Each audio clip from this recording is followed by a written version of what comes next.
A Ferrari é uma das marcas de carros mais emblemáticas do mundo. Os seus carros são sinónimos de luxo, velocidade e performance. Mas a Ferrari é mais do que apenas uma marca de carros. É um ícone cultural que representa o melhor de Itália. Uma empresa com produtos altamente exclusivos, só ao alcance de poucas pessoas no planeta. Hoje vamos discutir os seus negócios, os seus resultados financeiros e as suas perspectivas de crescimento. Será este um bom investimento? Fica desse lado porque vamos descobrir. Vamos a isso.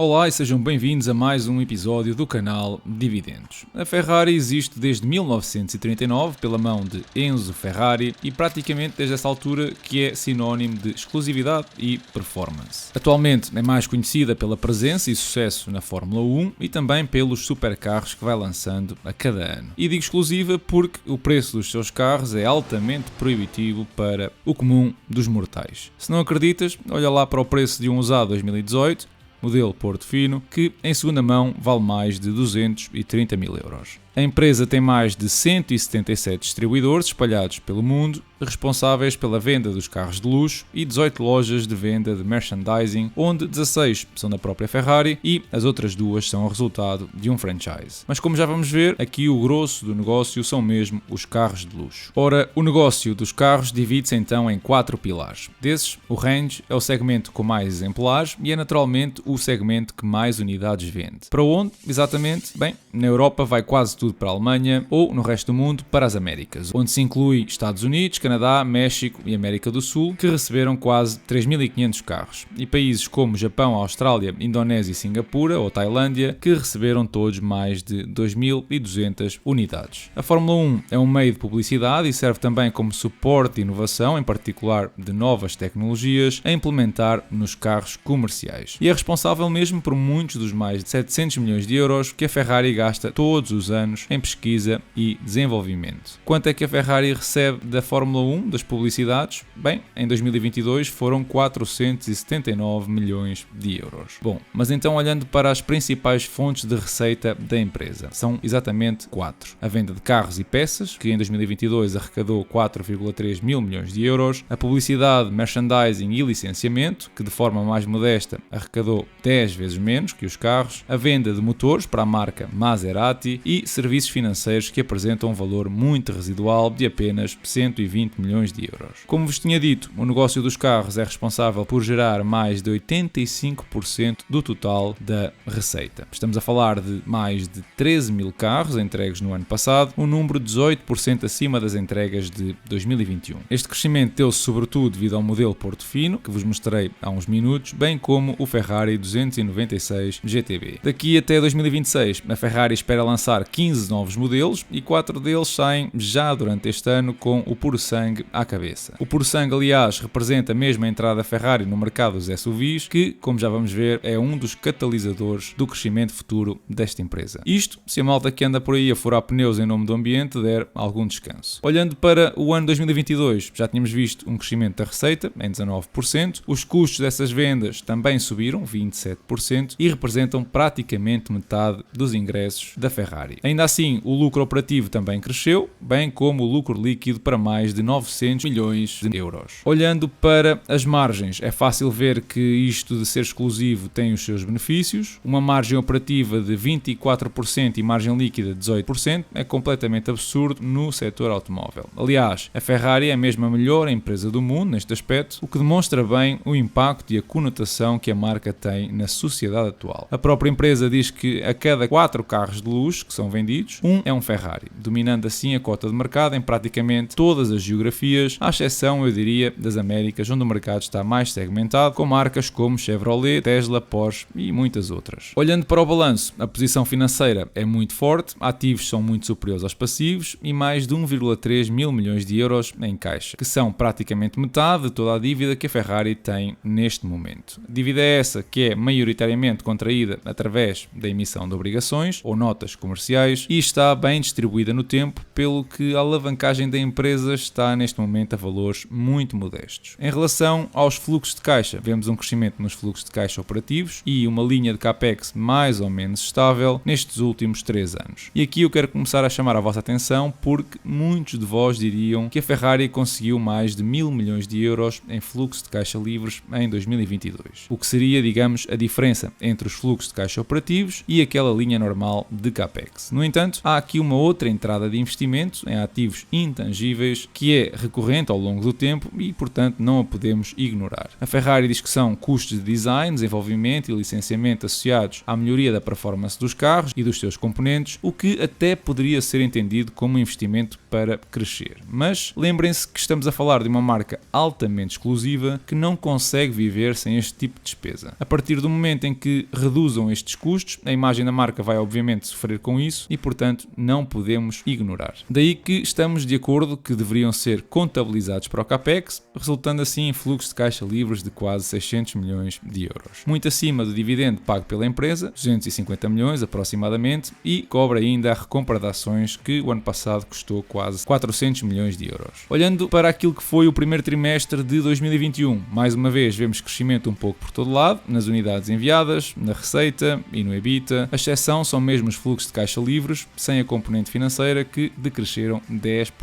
Parte deste crescimento das margens operativas deve-se à recuperação do euro face a outras divisas, mas também da subida de preços que a Ferrari levou a cabo. Assim que vamos lá então olhar para os últimos 10 anos deste ícone automobilístico e ver o que os números nos dizem a respeito do mesmo. Para o ano 2023, vou fazer já uma ressalva que eu vou usar os dados publicados pela Ferrari, uma vez que já passamos metade do ano e o negócio é mais ou menos previsível. A receita cresceu então mais de 7% ao ano, desde 2014, com uma margem bruta a rondar os 47%. O EBITDA mostra um crescimento mais acentuado, de 12% ao ano, e já sabem que isto significa uma otimização do negócio. O lucro líquido mostrou ainda uma melhor performance, com crescimentos de 15% ao ano na última década. No entanto, enquanto a receita tem crescido mais rapidamente nestes últimos 3 anos, vemos que o lucro líquido não seguiu essa tendência, estando mesmo a crescer mais devagar, apenas 10% ao ano. Isto significa que 20% de margem líquida podem ser mesmo uma barreira para a empresa e que está muito próxima de o conseguir, pelo que, mesmo sendo um valor que mais do que duplicou desde 2014. E aqui entra se calhar a parte mais importante deste episódio. Este tipo de empresas vive do lançamento de novos modelos, ano sim, ano não. Reparem que em 2017 a empresa lançou 2 modelos novos, nos 2 anos seguintes o lucro disparou. Em 2020 a Ferrari voltou a lançar 4 novos modelos e os 2 anos que seguiram foram incrivelmente lucrativos. Este ano saem novamente 4 modelos novos e, como vos mencionei, em 2024, 2025 e 2026 devem sair mais 9 no total. Pelo que a expectativa de crescimento futuro está muito alicerçada naquilo que tem sido este padrão histórico. É assustador perceber que o mercado valoriza os fluxos de caixa livres desta empresa a 50 ou 60 vezes, o que, digamos, é um múltiplo muito exigente para uma empresa que cresceu os mesmos a 26% ao ano. Um múltiplo superior a 30 vezes já me faz alguma confusão, mas a Ferrari consegue ser tão atrativa para o mercado que pagam o dobro daquilo que eu considero ser excessivo. Este é claramente um primeiro indício de que a ação está bem acima daquilo que pode ser considerado o valor intrínseco. Boa, já estás completamente convencido de que a empresa está sobreavaliada? Então deixa-me mostrar-te a performance da mesma. Olha-me só para este retorno sobre o capital investido e tem em conta que a média do S&P 500 é de 13% e, vistas bem as coisas, a Ferrari apresenta também mais do dobro. Métricas como o retorno sobre ativos ou sobre capitais próprios mostram também valores absolutamente fantásticos que, mais uma vez, são muito difíceis de encontrar. E nesta altura, acho que só deverias ter uma coisa na cabeça, uma frase de um dos melhores investidores do mundo que afirmou que é melhor comprar uma empresa maravilhosa a um valor razoável do que comprar uma empresa razoável a um valor maravilhoso. Assim que vamos lá projetar o futuro da empresa e fazer aqui algum futurismo o mais fundamentado possível. E começamos pelo EBITDA. Até 2026 usa as previsões dos analistas e depois crescimentos de 8% abaixo da média histórica dos 12%. No geral, tem crescimentos anuais que vão de 6% a 9% e que resultam num preço de saída em 2033 de 524 euros. Este cálculo está a usar um múltiplo de saída bem alto, de 24 vezes, o que seria um premium face à indústria automóvel, que normalmente se situa ali nas 9 vezes. Mas como a média da Ferrari anda nestes valores, e não acredito que em 10 anos percam esse estatuto, 24 vezes parece plausível. Algo que podem fazer para rapidamente perceber se estes valores são realistas ou não é multiplicar o EBITDA em 2033 pelo que seria uma margem de 35%. Estou praticamente a assumir que a margem não vai subir muito mais do que está neste momento e vocês podem perguntar porquê. Porque a margem bruta estagnou nos 47% e, como é lógico, a margem EBITDA não pode, nesta premissa, ser 45%, por exemplo. É preciso dar algum espaço para as despesas administrativas. Mas então, dizia eu, temos um EBITDA de 4,7 mil milhões de euros com uma margem de 35%, significando isto que a receita em 2033 seria de 13 mil milhões de euros. Ora, isto seria pouco mais do dobro da receita de 2023, algo que a empresa até conseguiu nos últimos 10 anos. Assim que a previsão não é descabida de todo e daria uma valorização anual de 6%, algo abaixo da média do S&P 500. Então, e os fluxos de caixa dos acionistas? Eu aqui quero fazer um exercício ao contrário. Vou mostrar-vos primeiro a expectativa dos mercados para o preço atual e, para justificar o preço atual, os mercados estão à espera de crescimentos anuais a rondar os 20% dos free cash flows do equity. Isto para uma valorização anual de 9%. É verdade que a empresa cresceu os mesmos a 34% ao ano na última década, mas parecem-te valores razoáveis por mais 10 anos? E se ainda não acreditas, então eu vou tentar demonstrar que isto é algo irrealista. A Ferrari diz que vai fazer fluxos de caixa livres cumulativos de 4,6 ou quase 5 mil milhões de euros até 2026. E eu aqui estou a ignorar a parte que estes fluxos de caixa dizem respeito apenas à componente industrial, já que a componente financeira hoje em dia contribui muito pouco. Mantendo as ações constantes, a diferença entre o que a empresa espera fazer e o que os analistas estão atualmente a estimar começa a crescer a partir de 2025. E repara que o gráfico só vai até 2026, porque se eu mantiver a minha projeção, implica que em 2033 a Ferrari iria ser capaz de fazer mais de 6 mil milhões de euros em fluxos de caixa dos acionistas. Ora, tendo em conta que em 2026 devem andar nos 1,3 mil milhões de euros, teriam de multiplicar esse valor por 4 em apenas 7 anos, o que me parece obviamente um absurdo. Bom, visto aquilo que o mercado está mais ou menos à espera, eu vou mostrar-vos aquilo que eu considero ser minimamente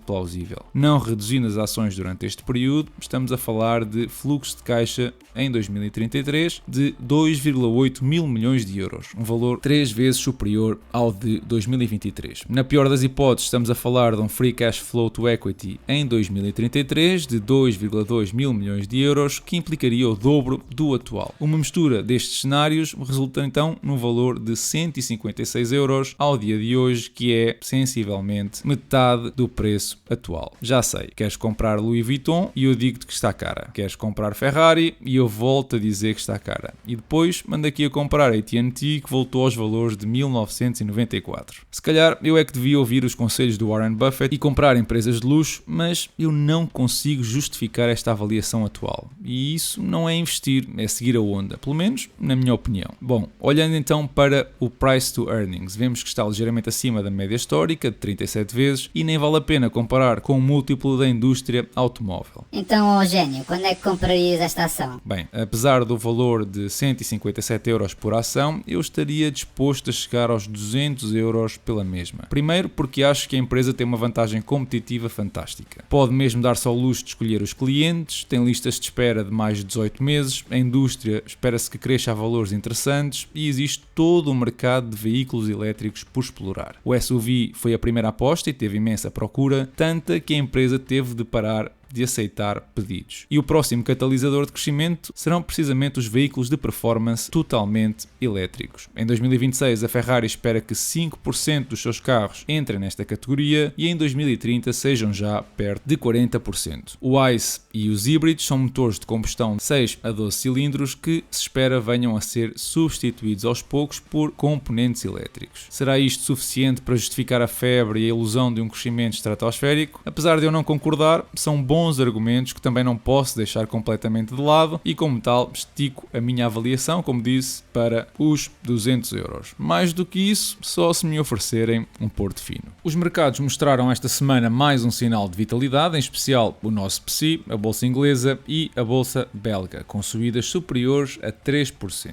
E pode parecer estranho olhar para o mercado, em especial para o S&P 500, com uma subida de 19% desde março, conhecendo todos os sinais que apontam para um abrandamento económico. E que melhor exemplo do que olhar para a Apple, a empresa com maior capitalização de mercado do índice, e ver que desde março subiu uns impressionantes 33%. Mas quando olhas para os resultados financeiros da mesma, a receita caiu 5%, os benefícios operativos 10% e os lucros líquidos 9%.